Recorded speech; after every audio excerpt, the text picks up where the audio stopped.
Well, thank you for joining us at 5. I'm Stephanie Engelson.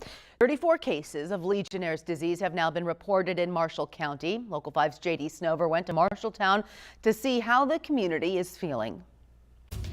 A recent outbreak of Legionnaire's disease has left Marshalltown community members with more questions than answers.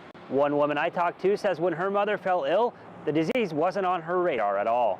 We were aware of what was going on, but we didn't really suspect it at all, that was the case. When Barbara Peters' family noticed something off about her last week, they rushed her to the emergency room. She wasn't making very much sense. She was kind of loopy. And my sister's a nurse, and she was talking to her on the phone, and she's like, "You're not right.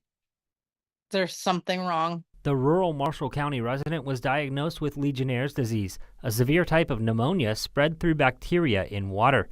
After Peters was transferred from the local hospital to another one in Cedar Rapids, doctors knew they didn't have much time. I woke up in the morning to a series of text messages between my dad and my sister and I around 1 a.m. and they had escorted my dad out of her room and told him that if they didn't do a ventilator, she was going to die. Nearly a week later, Peters is home and in recovery.